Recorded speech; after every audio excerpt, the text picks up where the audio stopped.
Assalamualaikum warahmatullahi wabarakatuh. Saya Putri Vidyaningrum dari kelas Ekonomi Syariah E. Di sini saya akan menjelaskan 4 materi dari kelompok 5, 6, 7, dan 8. Yang pertama saya akan menjelaskan mengenai pendekatan kualitatif. Kerangka epistemologi kualitatif adalah masalah yang berkesinambungan sehingga suatu ilmu pengetahuan bisa diterima keberadaannya. Ada 3 cara menyusun tubuh pengetahuan. Yang pertama, membuat kerangka yang bersifat logis dengan argumen yang konsisten. Jadi sebelum membuat, kita harus tahu dulu kerangka apa yang akan mengisi isi pembahasan nanti. Yang kedua, ini menjabarkan hipotesis yang merupakan deduksi dari kerangka pemikiran tersebut. Nah, di dalam kerangka ini terdapat hipotesis. Apa hipotesis dari sebuah penelitian? Nah, ini dijabarkan sesuai data terdahulu dan analisa. Yang ketiga, ini melakukan verifikasi terhadap hipotesis. Jadi sudah terkumpul nih data terdahulu dan hipotesis yang ada. Nah, kita mencari data lagi untuk menguji hipotesis tersebut apakah sama hasilnya dengan data terdahulu atau berbeda, seperti itu. Lalu epistemologi terdiri dari 3 bagian. Yang pertama ada observasi, deduksi, dan induksi. Yang pertama, observasi adalah upaya melihat, mengamati, mengevaluasi kenyataan dan menciptakan asumsi. Yang kedua, deduksi. Ini membicarakan cara untuk mencapai kesimpulan. Yang ketiga itu induksi, tentang penarikan kesimpulan. Jadi observasi mengamati, deduksi itu membicarakan data, dan induksi ini menarik kesimpulan mengamati, membicarakan data lalu ditarik kesimpulan. Observasi, deduksi, dan induksi. Ciri-ciri pendekatan kualitatif di sini satu ada berpegang pada realitas. Jadi tidak mengada-ngada, data yang diambil itu nyata adanya. Yang kedua di sini ada mengacu pemikiran teoritis. Maksudnya adalah manusia ini sebagai agen, sebagai aktor, sebagai pelaku, seperti itu. Yang ketiga, memahami makna perilaku atau hasil karya yang dijadikan sebagai fokus penelitian. Jadi perilaku atau karya ini menjadi fokus sebuah penelitian. Misalnya ini saya tahu sebuah jurnal pengaruh reward dan punishment terhadap terhadap penilaian kerja, terhadap kinerja karyawan. Nah, seperti itu. Ini yang diteliti apa? Manusia sebagai aktor, seperti itu. Dan fokusnya ini terhadap perilaku sebuah karyawan. Yang keempat, ada penelitian dilakukan pada latar yang bersifat alamiah. Yang kelima, instrumen utama, peneliti harus jeli, cerdas menentukan arah penelitian. Jadi harus paham, setelah tahap ini, habis tahap kedua, tahap ketiga. Nah, tidak boleh maju mundur wolak-walik atau bercampuran, gak jelas arahnya ini mau kemana, seperti itu.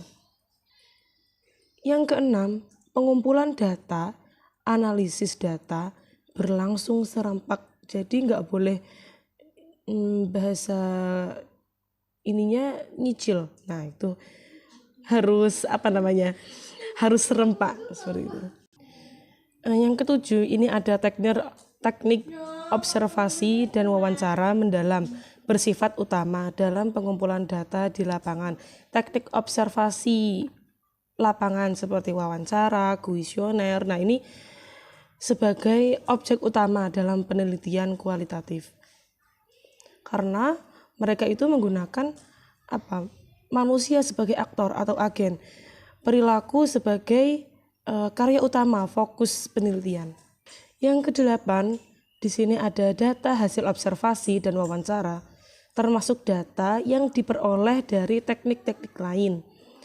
Kesembilan, untuk mencapai understanding of understanding. Yang ke-10, lebih mempedulikan segi kedalaman ketimbang segi keluasan cakupan dari suatu penelitian. Yang ke-11, generalisasinya bersifat variabilitas ketimbang segi keluasan cakupan dari suatu penelitian kuantitatif konvensional. Yang ke-12, mengacu pada konsep dan teknik theoretical sampling. Nah, ketika ingin wawancara, ingin kuesioner pada penelitian kualitatif ini, si peneliti tidak mewawancarai, tidak memberikan kuesioner ke semua penduduk wilayah tersebut. Namun mereka mengambil sampling, misalkan 20 orang dari 50 penduduk, 30 orang dari 100 penduduk, begitu. Itu namanya sampling. Nah, yang ke-13 di sini berpegang pada patokan kredibilitas, transferabilitas, dan konfirmabilitas untuk menghasilkan penelitian yang valid. Untuk mendapat sebuah penelitian yang valid, para peneliti ini seperti yang saya jelaskan tadi harus jeli, data harus murni dari manusia, dan dengan patokan kredibilitas, transferabilitas, dan konfirmabilitas. Nah, di balik kesempurnaan pendekatan kualitatif terdapat juga kelemahan pendekatan kualitatif. Yang pertama, menciptakan data yang subjektif, informasi yang rinci namun bisa tidak akurat karena banyaknya penduduk yang sekarang berbeda dengan ketika kita wawancara. Ini bisa mengakibatkan data yang tidak valid. Yang kedua, banyak waktu untuk mengumpulkan poin data. Yang ketiga, tidak menawarkan representasi statistik, tidak peduli statistik tapi ingin menemukan kesamaan. Yang keempat, peneliti harus memiliki pengetahuan tentang apa yang mereka ulas. Jadi ketika akan mengulas suatu permasalahan, si peneliti ini harus mempunyai pedoman, harus mempunyai arah. Karena untuk langkah-langkah selanjutnya, apabila peneliti ini belum, dia nggak tahu suatu permasalahan tersebut, ini akan kesulitan untuk meneliti. Lalu yang kelima, peneliti harus dapat mengidentifikasi poin data yang tidak terucapkan. Seorang peneliti kualitatif ini harus pintar-pintar menyimpulkan sesuatu yang memang tidak diucapkan oleh narasumber yang kita wawancarai, narasumber yang kita beri kuesioner, seperti itu. Yang keenam, sulit mereplikasi hasil karena sangat subjektif. Yang ketujuh, teknik observasi dan wawancara bersifat sangat utama terhadap data lapangan. Selanjutnya yaitu pendekatan kuantitatif. Kerangka epistemologi kuantitatif ini tentang cara mendapatkan sebuah pengetahuan dari suatu objek yang ingin difikirkan. Pengetahuan apa yang dapat diambil dari suatu objek tersebut. Nah, cara memikirkannya ini dengan dengan ilmu pengetahuan metode ilmiah. Nah, bedanya dengan kerangka epistemologi kualitatif tadi menjelaskan tentang suatu unsur yang memiliki masalah secara kesinambungan.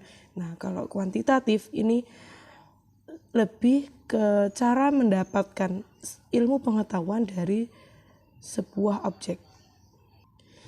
Dalam epistemologi kuantitatif di sini ada 3 asumsi dasar. Yang pertama, kaitan antara ilmu dengan nilai. Ini artinya adalah seseorang yang bebas dari nilai, bebas dari pengaruh apapun, nilai apapun dalam melakukan penelitiannya.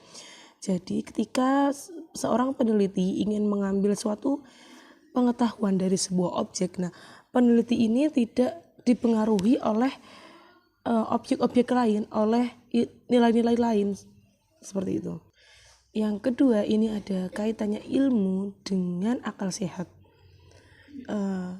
Sesuatu yang kita ambil ini dari ilmu, dari sumber-sumber terpercaya, akan berbeda, akan lebih valid, akan lebih terpercaya apabila kita mengambil sebuah pelajaran, sebuah ilmu ini dari akal sehat. Karena apa? Ketika mengambil sebuah ilmu dengan akal sehat, maka akan bersifat subjektif. Mengapa? Akal sehat orang satu dan orang lainnya ini akan berbeda. Inilah hal yang menyebabkan tidak valid atau bersifat sangat subjektif. Yang ketiga, ini ada metodologi. Pola-pola yang dilakukan ketika melakukan penelitian kuantitatif ini akan bersifat universal, atau jika ingin mengerucut jadi ke hal umum dulu, terus mengerucut ke hal khusus. Pandangan positifistik yang harus dimiliki oleh seseorang yang akan meneliti penelitian dengan metode kuantitatif. Ini yang pertama ada objektif, yaitu teori-teori bebas nilai. Maksudnya bebas nilai adalah bebas dari segala pengaruh apapun, bebas dari nilai-nilai apapun. Jadi murni hasil pemikiran si peneliti dan teori-teori yang sudah tersedia di sebelumnya. Yang kedua, fenomenalisme. Dilihat dari kata fenomena adalah alam semesta yang akan diteliti. Jadi ilmu tentang semesta alam yang akan diamati, yang akan teramati. Metafisis yang diandalkan dari belakang, gejala-gejala penampakan disingkirkan. Yang ketiga ada reduksionisme. Maksudnya adalah semesta direduksi menjadi fakta yang diamati.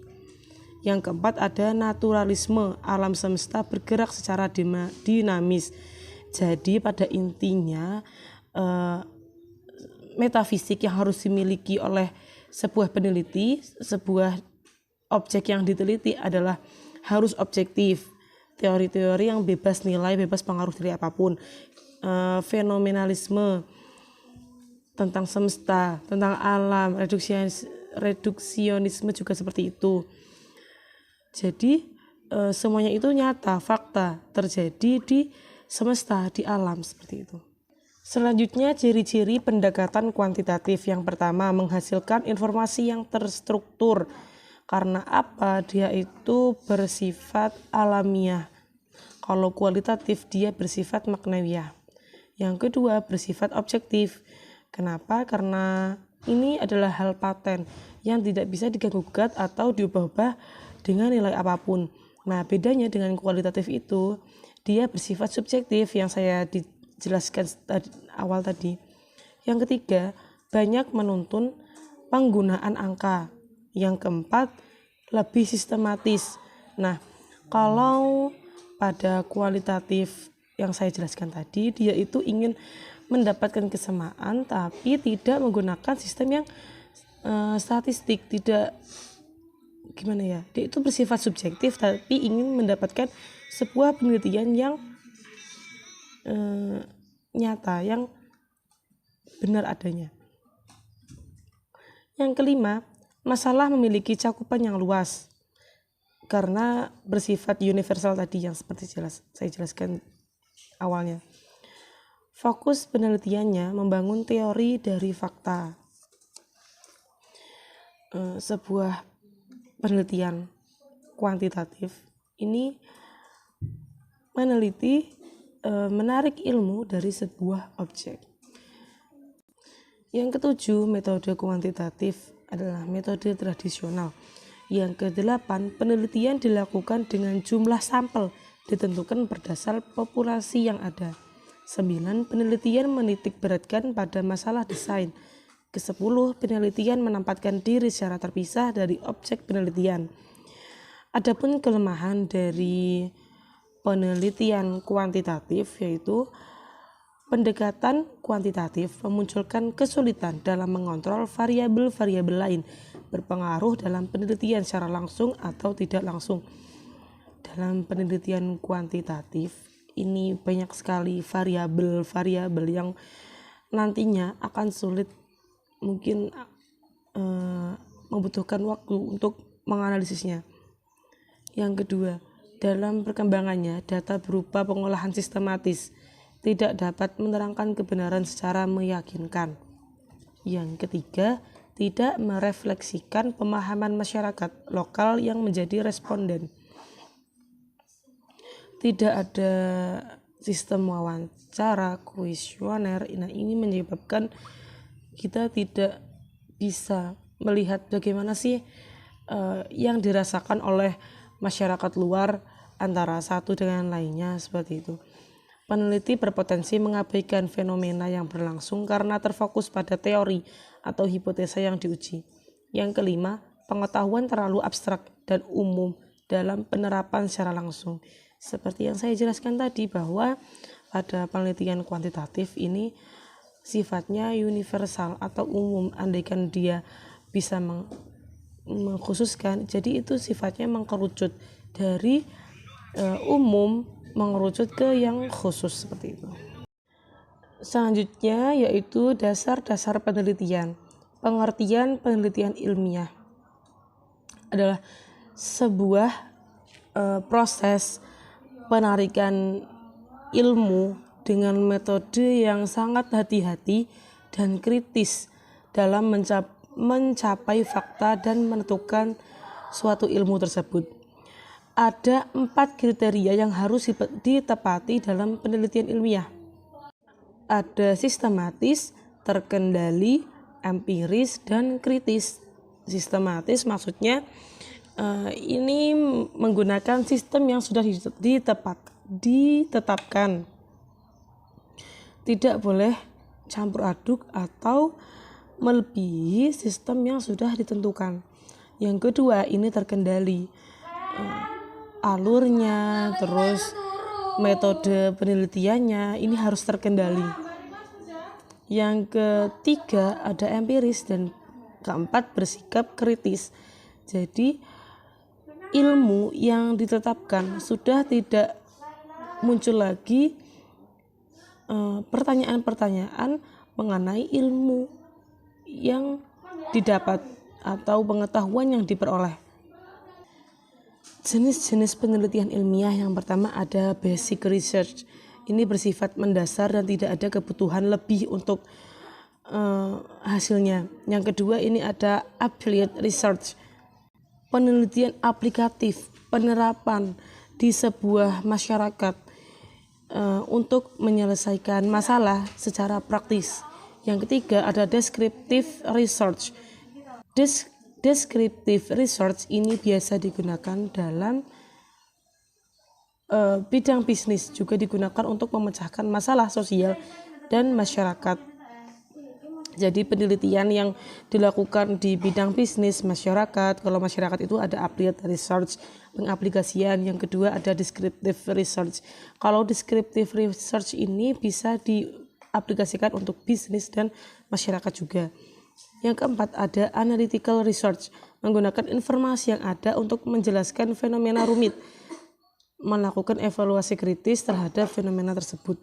Tahap-tahap penelitian yang pertama ini ada inventarisasi masalah.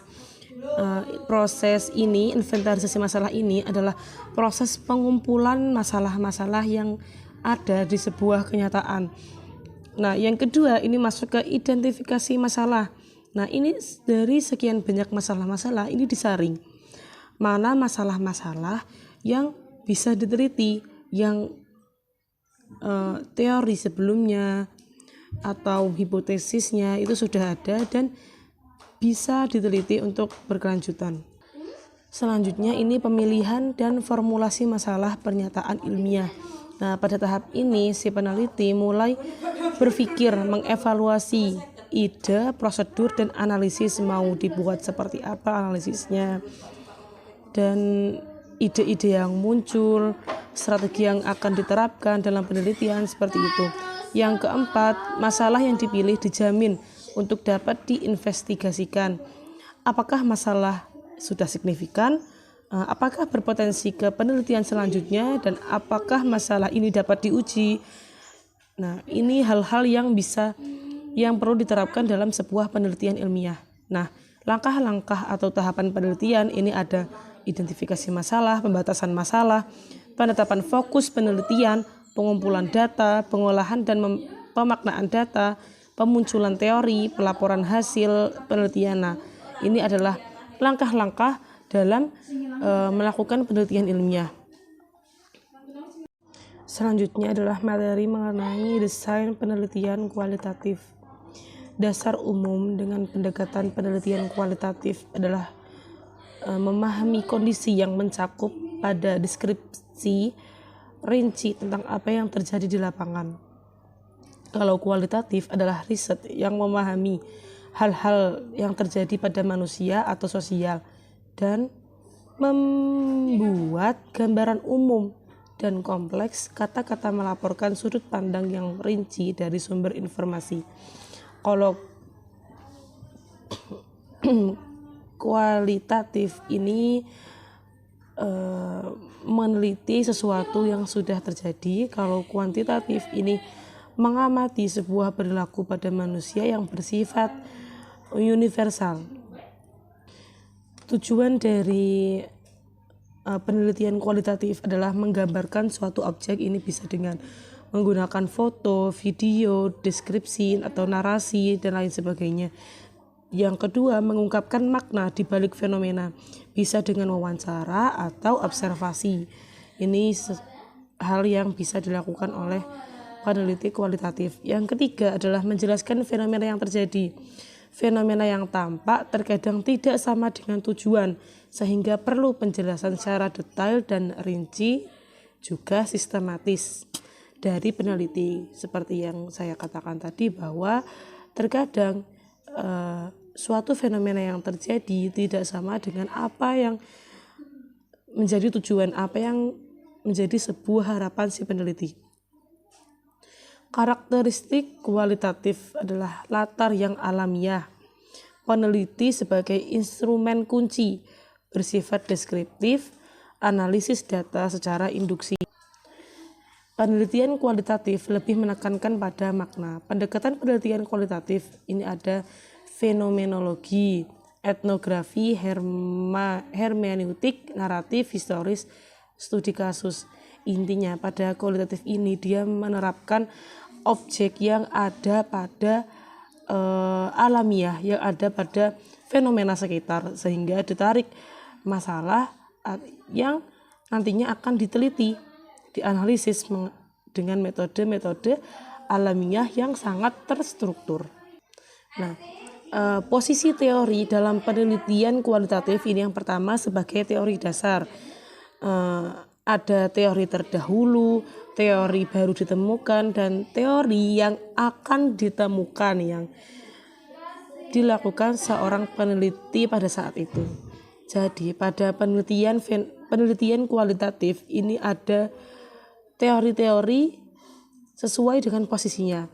Teori terdahulu, teori baru ditemukan sebagai hipotesa, teori dahulu sebagai pembanding, dan teori yang akan ditemukan sebagai bukti bahwa hipotesis ini valid, hipotesis ini tidak valid, seperti itu.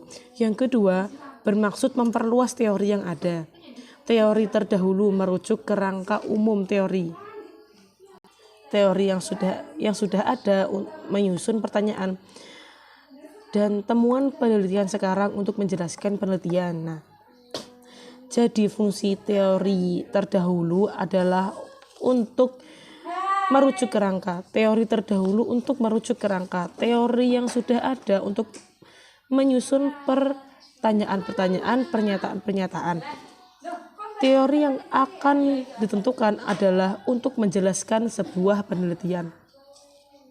Lalu teknik pengendalian data, ada deskripsikan pengalaman pribadi terhadap fenomena yang teliti, seperti yang saya jelaskan jauh tadi di awal, bahwa sebuah peneliti dengan metode kualitatif ini harus sudah mempunyai pengetahuan terhadap masalah yang akan ia teliti.